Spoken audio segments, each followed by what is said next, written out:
Welcome. Thank you so much for taking the time to check out this video. This video, we will be exploring the astrology for the week of March 11th through the 17th. I'm gonna try to do things a little bit differently here. I'll give you a chart each time I switch which day we're talking about. I will give you a tangible takeaway with every single day. So you'll get a question of the day every day this week, and then for Sunday the 17th, I will leave you with the question of the week. For those of you who are new to this channel, my name is Ryver. I am the intersectional astrologer and Reiki master of Psyche and Soul Astrology. Now, it's my mission to help you remain grounded and empowered while you accelerate your growth, and to do that, each week I create at least one and usually two astrological videos examining whatever transits seem most relevant and important, and I leave you with a tangible takeaway at the end of the video or scattered throughout the video to help you practically harness the power of the stars. So each day, the way that I do these weeklies is that, or the weekly examination of each day of the week, is that I draw a chart for sunrise of the day. So throughout the entire week, Pisces will be rising at sunrise because the sun is in the sign of Pisces, right? So that one's pretty easy, which means that there are two ways that we could look at this. If you use modern rulers, then we would say that Neptune is going to be ruling every day. It's going to be setting the tone, and so we would expect kind of dreams and art and things that are rhythmic, things that have to do with our connection to the collective, with our spirituality. All of those themes and things will be highlighted. Now, conversely, with a traditional perspective, Jupiter will be ruling the sunrise all week, every single day. And with Jupiter, we would interpret that as being a little bit more about hope, about inspiration, right? It's still spiritual and it's philosophical, maybe slightly less dreamy in its interpretation, and maybe not quite so specifically rhythmical in its interpretation, but we'll see a lot of the same things. For this video and for the Pisces stuff in general, I've been looking really strongly at Jupiter for a couple of reasons. One, because Jupiter does not just rule Pisces in the classical schema, but also in the sign of Sagittarius, where it also rules in both the classical and the modern schema. It is squaring, so it's 90 degrees away from Pisces, which means Jupiter is providing some friction and some impetus for change that can be manifested or seen through the sign of Pisces. Now, the other thing that you'll notice with each one of these charts is that Jupiter also rules the midheaven. So the ascendant is the horizon angle, and the part that will be closest to me is the ascendant. That's where we have sunrise, and you'll notice that the sun is right there. And then the one that's at the top, that's the midheaven. And that's the simplest way to think about the midheaven is that its direction, its purpose, it's also the thing that is most noticeable. Like the sun around noon, very noticeable. The sun at sunrise, really powerful, especially if any of you have stayed up all night under the stars camping or whatever. Those, even before the sun breaks the horizon, we already notice it's coming, and definitely, like, the songbirds notice it's coming way before it pops up. So that's my little aside to set the tone and help you understand a bit about what we're looking at here and why we're looking at it. So now I will pop up the chart for Monday, March 11th. We've got Mercury retrograde. I'll throw up a card for that video up in the corner. We are now moving ahead out of the Pisces time of the Pisces moon cycle. The moon will be in the sign of Taurus. Now, Monday is the day of the moon, right? Any of you Romance language speakers know lunes, right? Moon. So on Moon Day, the moon will be in a sign where the moon is exalted. That's a really good thing. Right after being in charge and ruling, which the moon does in the sign of Cancer, exaltation is next best. And so we'll have the moon in the sign of Taurus.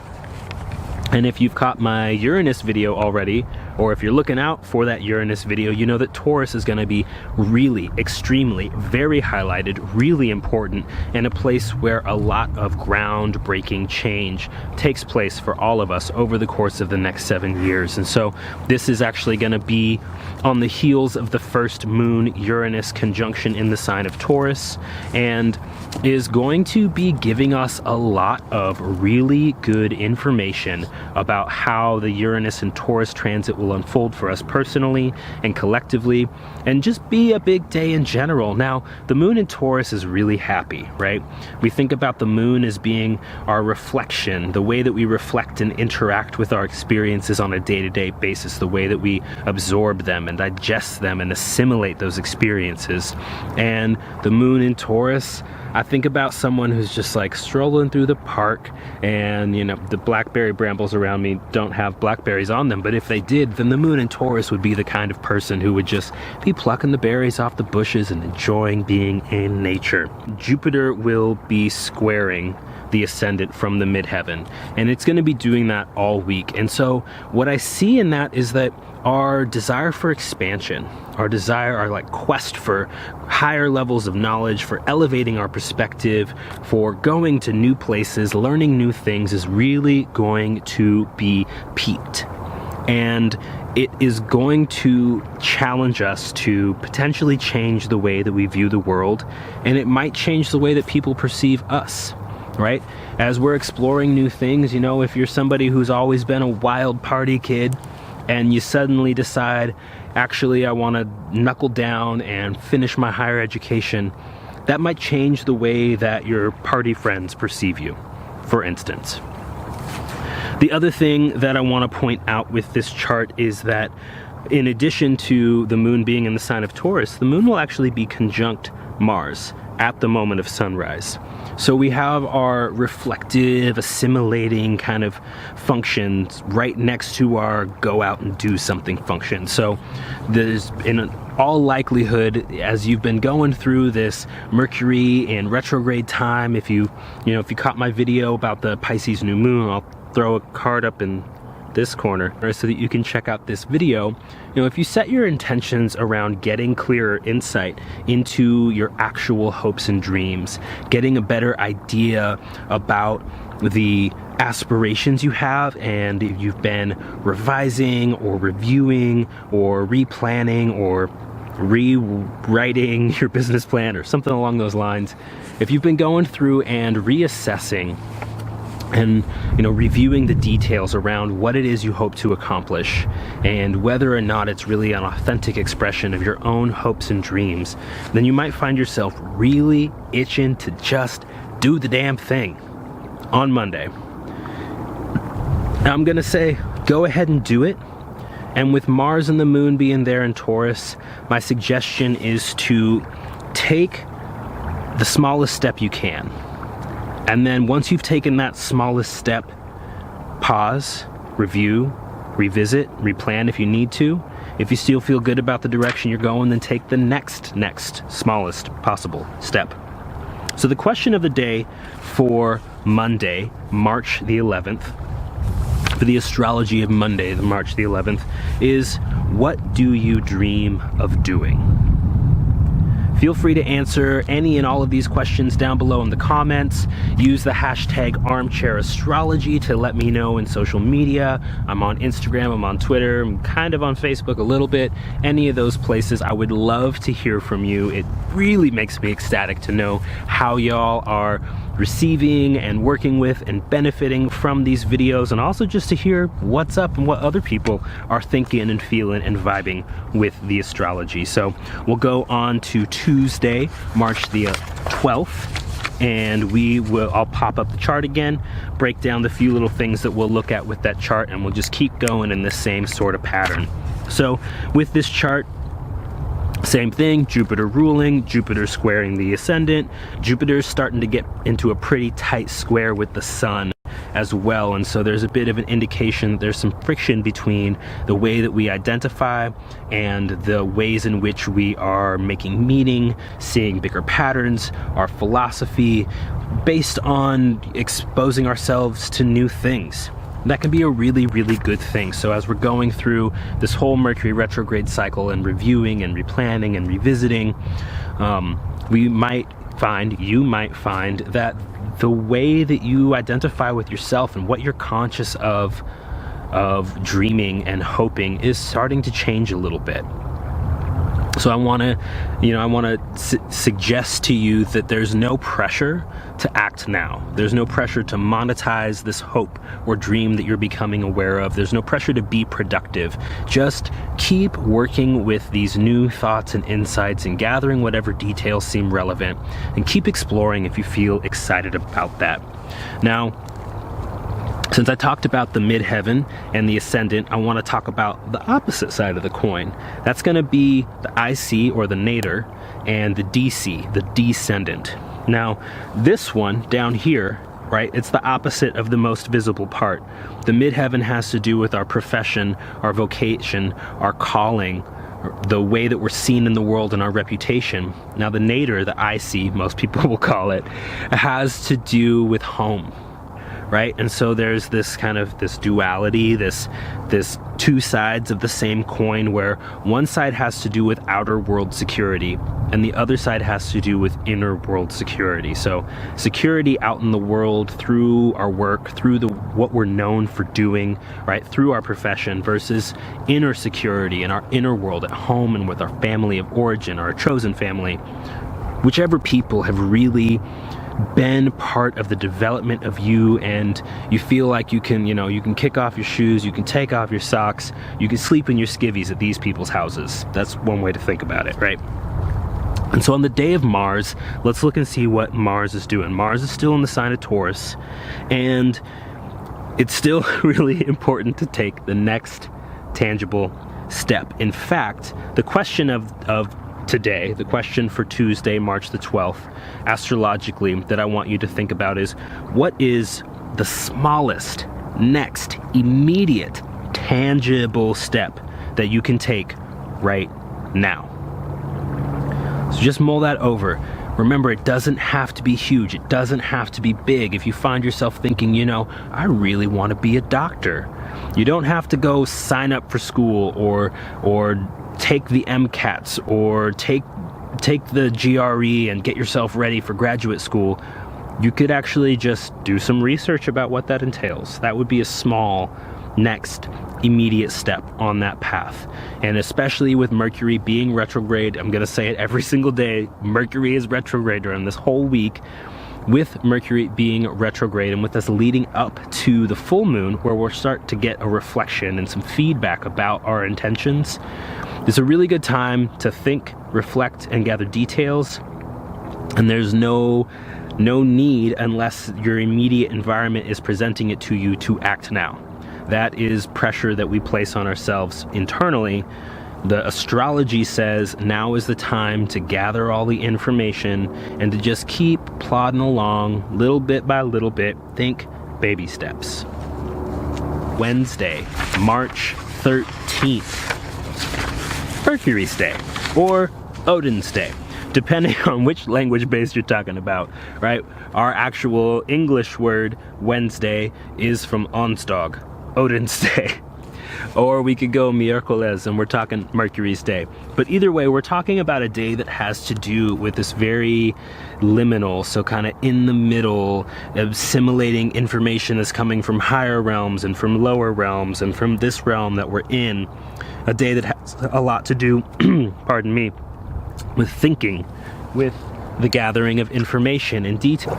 And so on Wednesday, what do we have going on that we could really take a deep look at?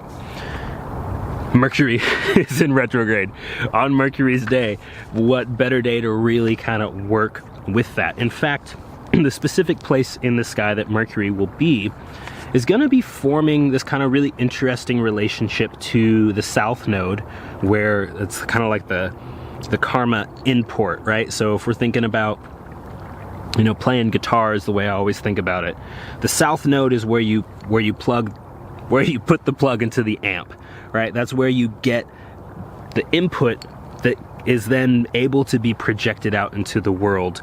Whereas the North Node is putting the plug into the thing you actually have control over, which is the guitar. It's an oversimplified metaphor, but we'll just roll with that, right? So if the south node is the karma in-port and the north node is the karma out-port, then Mercury is in this position where it's able to help these two opposite points work together. Mercury is the guitar pick. Mercury is the well-tuned guitar strings. Mercury is the excellent set of pickups that are actually picking up the sound that you're playing on this guitar, right? This metaphor is falling apart really quickly, but that's okay. So I, not surprisingly, have some extra questions for you on Mercury's day, Wednesday, because Mercury's chatty, right? We got a lot of different things that we're thinking, and with Mercury retrograde, we are especially rethinking, revisiting, regathering details, trying to absorb as much information as possible. So, right, that was the other thing I wanted to talk about. was I'll pop the chart back up for a quick second. If you look down at the bottom of the chart, you will see the moon next to this like upside down looking cross thingy with a star on top. That is the astrological glyph for an asteroid called Juno. And if we think about Juno as Hera, the wife of Zeus, then we get to the marriage bit, which is what most astrologers will think about. Juno is just an asteroid that can represent what we are really deeply committed to. And with the moon right there, exactly conjunct Juno in the morning chart for Wednesday, March the 13th. On Wednesday, March the 13th, we are really deeply in touch, right? We're reflecting on what we are most committed to. And so with those two being in the third house, what do you feel like you need to learn? Whether it's something that you've always been deeply committed to, or whether it's this new, like, intense desire to go deeply and engage. Remember that commit means to make one with. So what information do you want to connect deeply with or be one with? That leads to the question of the day, your tangible takeaway for Wednesday, March the 13th. What questions do you have that need to be answered? What details do you need? And what methods do you use to gather information? One of the things that I will suggest to everyone out there, I suggested it in that Mercury retrograde video and also in the Pisces new moon video, is to really take note of your dreams, of Freudian slips, of your self-talk, right? Your inner monologue. Those are gonna reveal a lot about your actual hopes and dreams, about your aspirations, and about yourself in that context, about you, how you feel about you, right? So if you don't already, or you're looking for something to do to kind of make this a little more tangible, a little more practical, a little more actionable, I really recommend that you journal, whether it's a 5-minute timer and you just write everything that comes through your head, whether you wake up in the morning and you write down, your dreams from the night before, everything you can remember, whether you write down little funny Freudian slips, or whether you just like bookmark or save the posts that you see on Instagram or Twitter or Facebook or whatever. Really take note of the things that you're thinking, the things that you're speaking, the things that you're hearing, because that will reveal a lot about what is really going on under the surface for you. And that brings us to Thursday, the day of Jupiter, or the day of Thor, but the day of Jupiter is, I think, an easier way for most of us to think about it. Thursday, March the 14th. So I already mentioned that Jupiter is ruling these charts, right? For the whole week, we've got Jupiter ruling the sunrise and just like dominating from the top of the sky when the sun is up, but we can't see Jupiter. But if we could, we would know that. Jupiter is really gonna be in quite a strong position here. So we've got Jupiter ruling 2 angles in the chart. Not only that, but Thursday is going to be a really big pivotal day for a couple of reasons. One, in terms of the moon cycle, we will have the first quarter square moon. So whenever we have a new moon, the sun and the moon are together. And then whenever we have a first quarter square moon, the moon has moved 90 degrees. And so we get that half moon, right? Half the moon is illuminated. That's the half facing the sun, reflecting sunlight, and the other half is dark. Whenever we have that first square, a lot of astrologers will call that a crisis of action, right? We are really gonna be faced with whatever is or isn't working in terms of our new moon intention. So if you set the intention to get a clearer understanding of your hopes and dreams, of your professional aspirations, then this is the time when I would expect you're getting the first bit of information. Maybe it's that the way you've been approaching, you know, your dream career isn't quite working out super well for you. You're gonna get some information and some feedback around that. Maybe it works really well, in which case you're gonna get some information and some feedback about that. Now, the other really big thing that's gonna be going on, well, first I'll say that that first quarter square moon is going to happen overnight.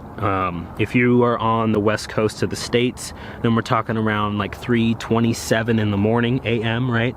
If you're on the east coast, it's going to be more like 7:27. If you are over near Greenwich, the Greenwich Meridian, if you're in England, then we're going to be talking about, assuming you are on daylight time and not standard time, we'll be talking around somewhere around like 11, so getting closer to the noon hour. But we'll have the moon exactly in that first opening square overnight as we're kind of transitioning days, and that's kind of the point I want to talk about most.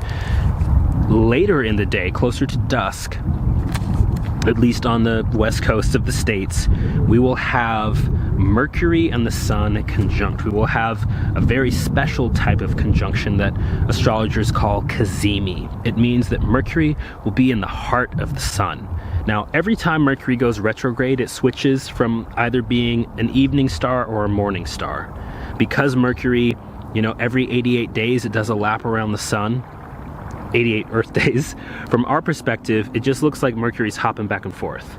Now I'm in front, now I'm behind, now I'm in front, now I'm behind, or now you see me in the morning if you could spot it at the right time and you woke up at the right time. Now you see me at night if you catch me at dusk, just right. And it's part of why Mercury is in Greek mythology associated with invisibility sometimes. So this is a really big day because all of these things either have Jupiter opposing or Jupiter ruling. Really, really significant. So the way in which we are expanding and elevating our game through growing our philosophy, through higher education, through foreign languages, through traveling to foreign lands, or just traveling a long distance is going to be really very highlighted. Now, one of the things that I wrote down in my notes here is that expansion requires the ability to move through obstacles. And that's what a first quarter square moon shows us. What obstacles does our intention entail, right? If the goal is to expand your metaphysical practice, for instance, then you really want to know what the obstacles are, right? It's way harder to work through an algorithm change on a platform when you don't know what the change was. It's a lot easier to work through, damn, my website's down. And so in this ways, I want to, just give you all words of encouragement and say that seeing the obstacles is actually a gift. Knowing what does and doesn't work is encouragement from the universe, as weird as that might sound. So shit is coming up today. Really obviously it will be coming up today. And that leads to the question of the day. It won't be a surprise to you. How is your intention showing up? How is your intention manifesting? How is it going? Really ponder that on Thursday. There'll be a lot to contend with, but you can do it. The reason that you are seeing these obstacles is because you are able to overcome them. Now, on Friday, March the 15th, it is Venus's day, right? Viernes. Fredag in some Scandinavian languages. So we're looking at Venus here, and Venus in this chart is going to be in the sign of Aquarius. Not necessarily the happiest place for Venus, not necessarily the worst place for Venus, but it can be a little bit odd when our ideas around leisure and comfort, right, have to do with space and freedom. But it can totally work, right? Sometimes, it might be one of those days where you want to be all alone, and the real goal is for you to not take it personal when someone says those things to you. So as we're looking at this chart, there are a few different things that we can talk about. We can talk about the fact that Venus and Mars are going to be square. So again, we've got, you know, in the standard sense, we're talking about romance and sex maybe, or our desires and the way that we go out and get our desires, having some friction between them. And that's not necessarily a bad thing. If what we're desiring is some space, and the way that we're going about getting things is really methodical or really grounded, or, you know, bit by bit, baby step style, that can really work well. On the other hand, if we are feeling really attuned to our most like radical and revolutionary impulses, and we just want to, you know, be as logical as possible, and we're really emphatic that we're right about something, and then we do Mars and Taurus as a digging in of our heels, like think about a bull, right?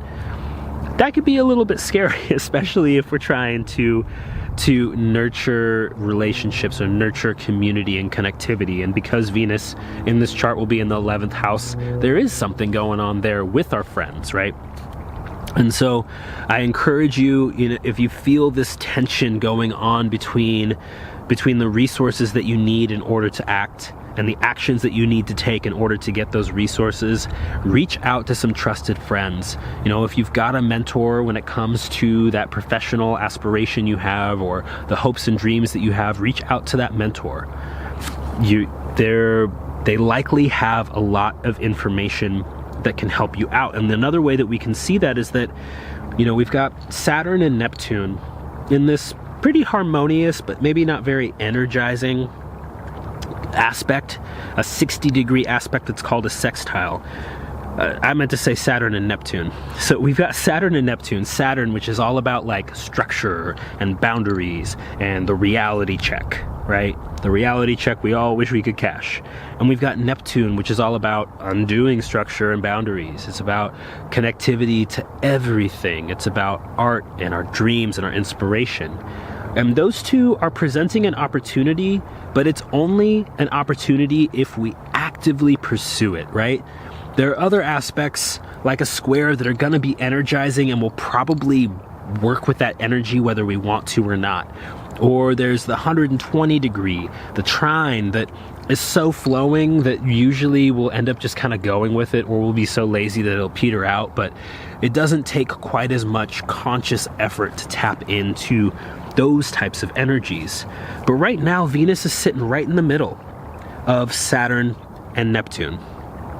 And so Venus is kind of like this stealth mediator. If we can tap into our comfort, the resources that our social network presents, right?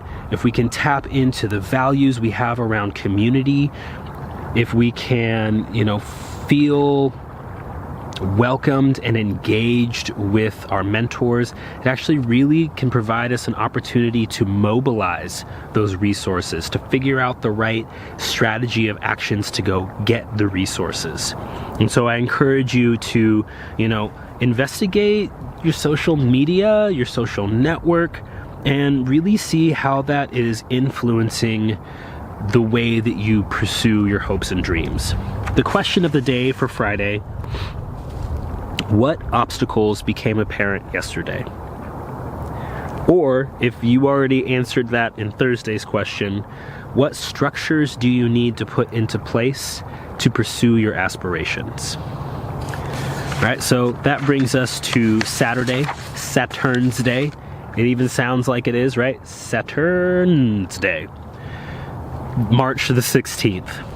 I wrote quite a few notes here. The big thing that I want to draw your attention to when you look at this chart is that there's like a little cluster of 3 down below and a little cluster of 3 up above.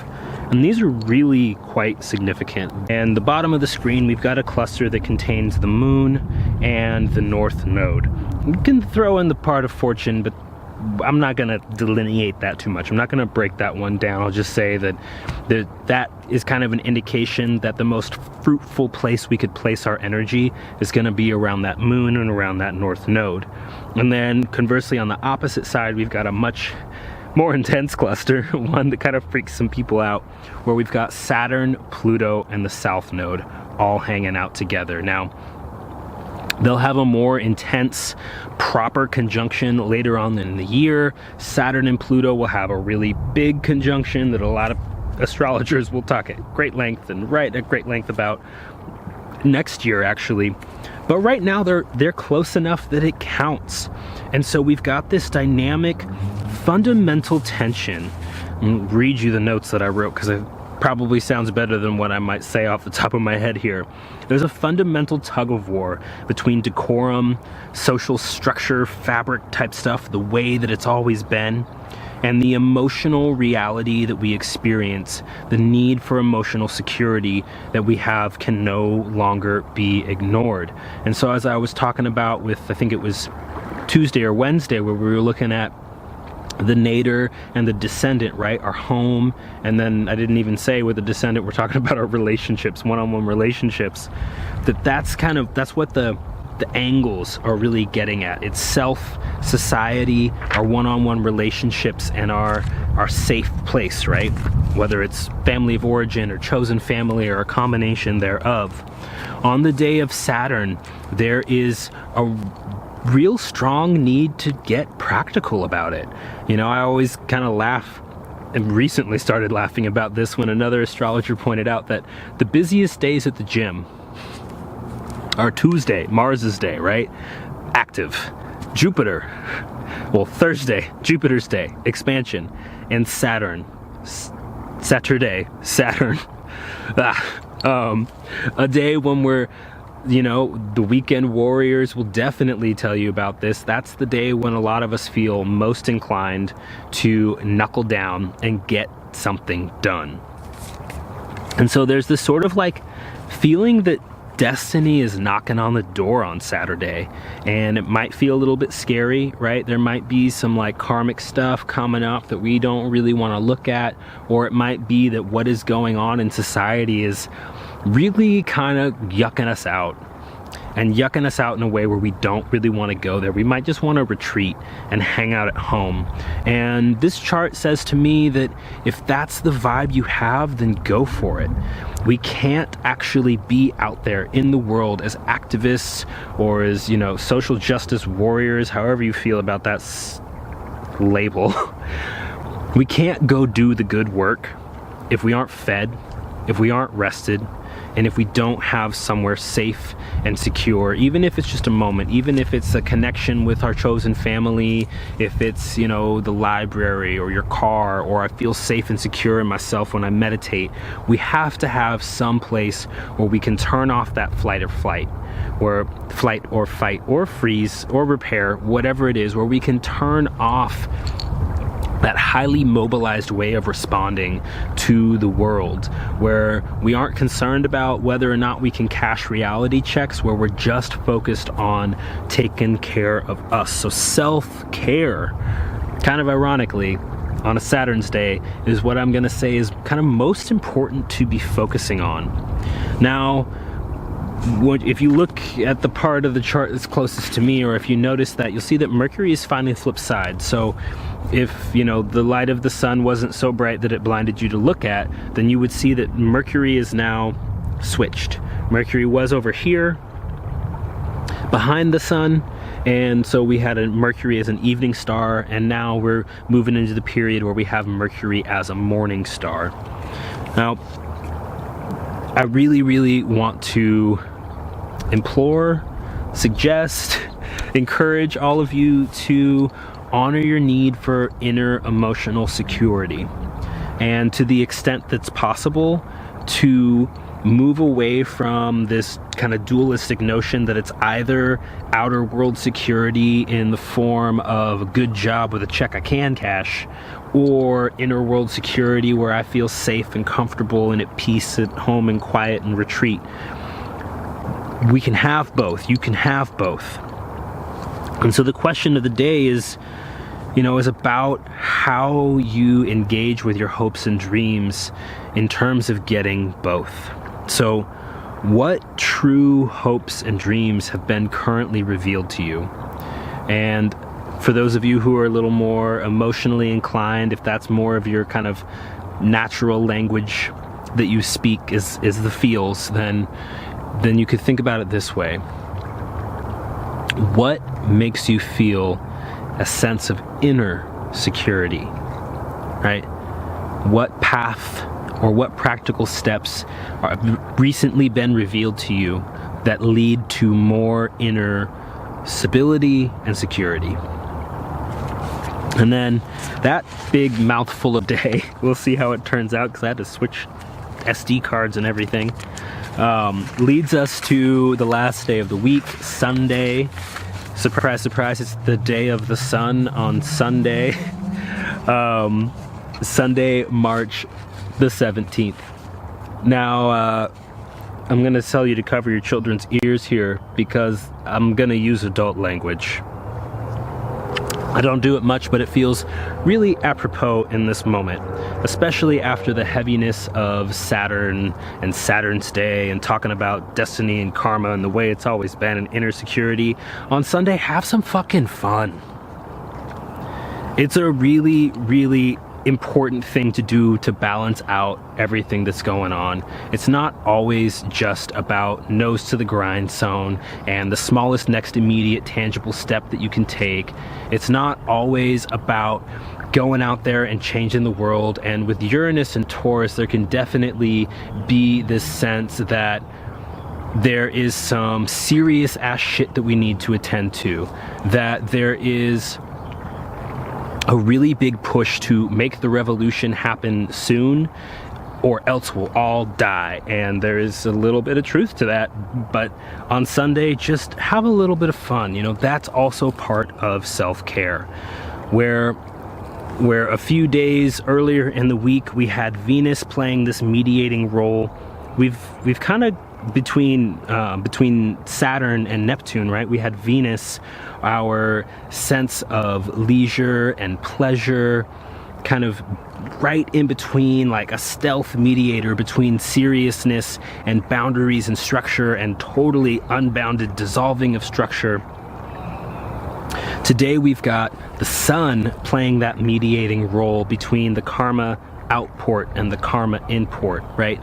Between karma and dharma, if we want to use that linguistic setup, between our destiny and the place that we're coming from, or between the way that it's always been, right? That's that Saturn and Pluto side.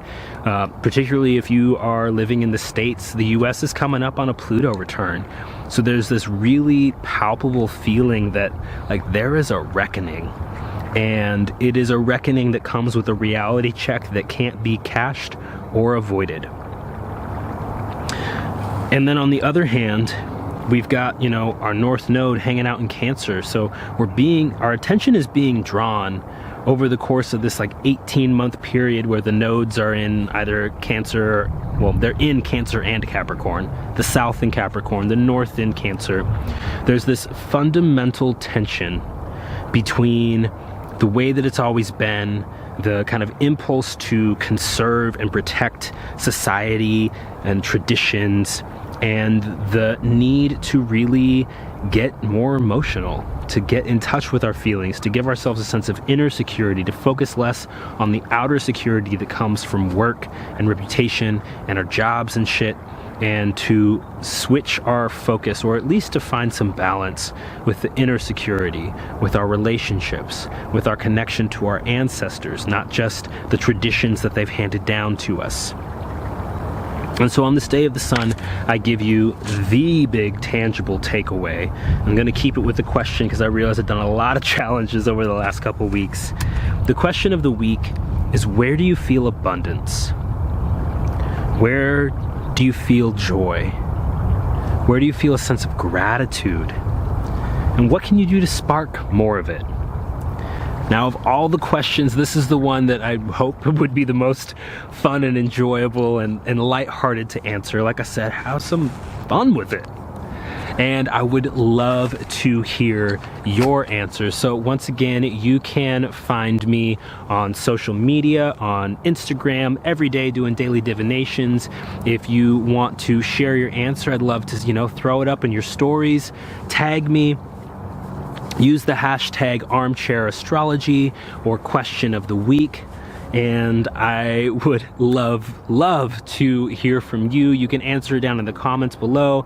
I'm also on Twitter, kind of on Facebook, any of those places. Would love to hear what you take away from this week's videos, what your answer to the question of the week is, especially if you have a strategy or technique for sparking more gratitude, joy, and the feeling of living in abundance. Well, thank you again so much for taking the time to check out this video. I really do appreciate it. If you like what you saw, please give me a thumbs up, hit the like button, smash on the subscribe button if you haven't already. You can click on the notification bell if you'd like to be notified as soon as new content is available. If you want to explore any of these themes more deeply and on a more personal level, I do offer private consultations. You can find those on my website, psycheandsoulastrology.com. Just drop into the consultations tab. You can also look down in the description box and just go straight to my booking page. If you are a fan, a subscriber, long time, recent, thank you for your support. I really do appreciate it. If a session isn't right for you, but you would like to support me in some other way, just sharing this in your social network really does do so much for the expansion and growth of my practice, and it means a lot to me. So thank you to everyone who has been and who is today or might be soon supporting me. I really do appreciate it, and thank you again for taking the time to check out this video.